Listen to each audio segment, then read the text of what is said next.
Hey everyone, so I just finished watching the Girl Meets World finale, Girl Meets Goodbye, and I kind of got to give my thoughts on it because I don't know, this is what I do, I guess. Alright, so I guess just right off the bat, I'll give my just quick opinion on the episode in general. I'm sorry about the beeping, but we got a smoke alarm problem here. I mean, to change batteries or something. I think it might be two, actually. Okay, anyway. So yeah, basically, you got the Girl Meets World finale, and I liked it. At first I was like, for a little while watching, I'm like, I'm not sure if I'm liking this. Is this gonna be a good finale of the show that I like, And then it's like, okay, alright, okay, I like it. So, the plot here is basically that apparently Topanga says that she got this good job offer in London. Now, I might have missed something, but I actually don't remember them really ever saying what the job offer is. I guess it was supposed to be a lawyer thing. They kind of touched on it a little bit towards the end of the episode, but she's not a lawyer anymore. She owns her coffee place, Topanga's. So, I don't know. What's that about? I mean, why do you want to go back to lawyering? Even if I guess it was just a really good opportunity, kind of like owning your own firm, but why in London of all places? I don't know. You got to think like maybe there's got to be something in the United States. I mean, I kind of don't get why they felt they need to make it in London. They could have easily just made it like Nebraska or something like that. I don't know. But the thing about this is that it kind of feels like this kind of finale-ish conflict that kind of just comes out of nowhere. I guess I prefer if you're going to do something like this that you kind of like maybe build up to it in previous episodes. I mean, I think they kind of knew that the show was going to be ending. They already had this whole thing planned, bring back all the original Boy Meets World actors, which I'll get to in a minute. So I don't know. I don't know. I feel like maybe they could have built up to this in an earlier episode. I don't know. But I kind of just prefer they do it that way with, series finales and stuff. But maybe that's just me. It kind of makes it feel a little more realistic, more genuine, and stuff like that. Not just like, oh, we gotta come up with something to end the series with. Let's do like a big thing. I don't know. So, Topanga's trying to make this big decision, should she take this job and move the family to London, separate Miley and Raya, separate Riley from all her friends, Farkle, Lucas, all those guys. You get some funny jokes and stuff, just kind of typical stuff, Riley and Maya doing their thing, being, cute and witty and funny, their banter, their back and forth stuff, Corey doing his thing. It's pretty good. There's this thing where, like, Ava comes in, that's the little brother Augie's girlfriend, who I, first didn't like, but I started to like her more as she go along. She became more relatable, and I kind of realized, like, yeah, she actually can be a very funny character. But she did this little stint in the episode where, like, she, like, walks in, like, having a British accent, dressing and acting all British because she thinks that she's going to be able to, like, move there with Augie if they go, which doesn't work out. But, like, this whole thing where she's, like, being all British, not as funny as you think it might be. It's just kind of, like, whatever. But anyway, we get to this whole thing where, they walk in the house and everybody's there, from pretty much everybody from Boy Meets World, except Angela and Rachel, you would think would be there since it's Topanga's decision and they were like her best friends at one point. They even brought back Angela in an earlier episode. Why not bring her back in this one? We have like 4 smoke alarms that need to be changed, don't we? I think we seriously do.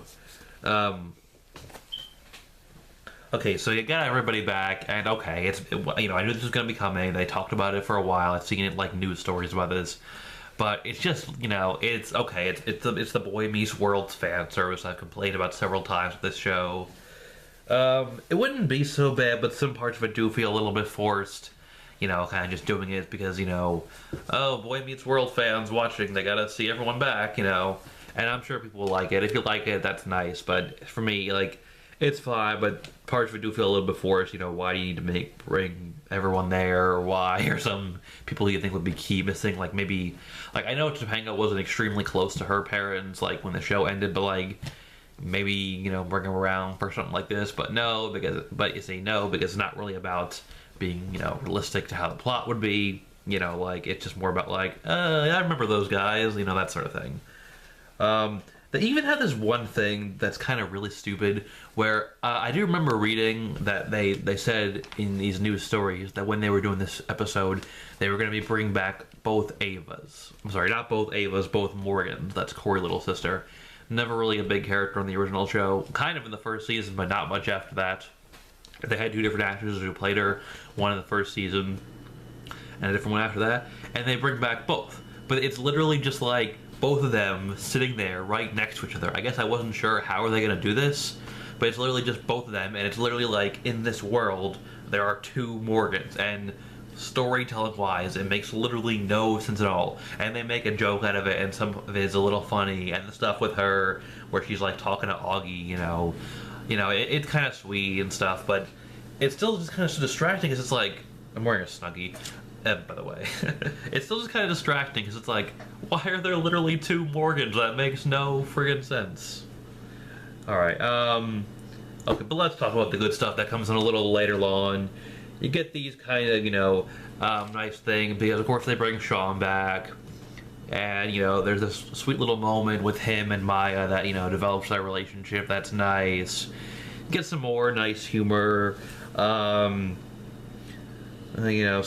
clever little stuff, and there's, these like, and, we get back into the actual plot, of just like, the whole idea of saying goodbye and leaving and, these themes and, trying to figure things out. And, you get these nice little speeches and sweet moments, and this is the point where it's like, alright, I like this episode fine.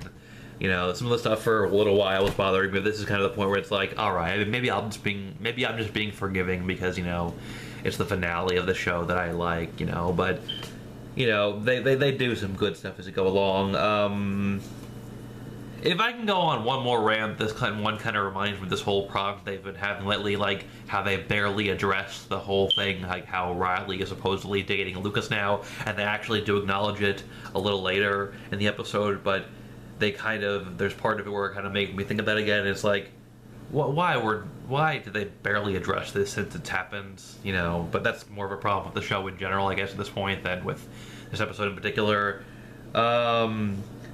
But yeah, you get like this very, sweet ending. It's nice and satisfying. Has a nice little callback to the finale of Boy Meets World, which is actually done pretty well. And it's just, it's nice and sweet and kind of the typical stuff you get from the show when it actually tries to do something nice and good instead of just, doing Boy Meets World fan service. I kind of wish the whole episode could have been like that, but oh well. The finale of Boy Meets World was kind of a mixed bag too. It was like a two-part episode, and the first part was like nothing but clip show, which was annoying. But then the second part was like this really well done, nice thing.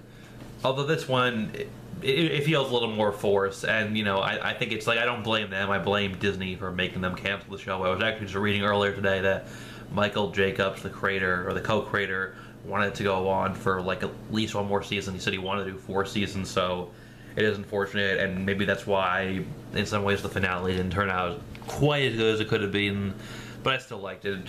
I mean, overall, I'd probably get the episode like a 7 out of 10, maybe a little lower, but yeah, I'll be nice and give it a 7. It's a good episode. It's not, unfortunately, it isn't quite reached the highs of what the show can do at times, but it's good. It's a worthy finale enough, I guess. Yeah, I mean, I really wish they could have done one more season. Apparently Netflix isn't interested in picking up the show. I mean, people were wanting that to happen. I was just reading earlier today. No, apparently that's not going to happen. They don't want to do it. Maybe somebody else will. Maybe like Nickelodeon will pick it up or something. That'd be weird. But, who knows? We'll see. But maybe it is just better to let it be, as the Beatles like to say. But yeah, I mean, overall, good episode from a good show. A show that could be very good, even great at times. I guess that's all I gotta say. I enjoyed talking with the show. I'm gonna talk about it one more time. I got my review of Girl Meets Flaws, a must-see episodes review, coming up some point this week. I got the script written. I just gotta look over it and then record it and edit it. So I'll probably get it out this week.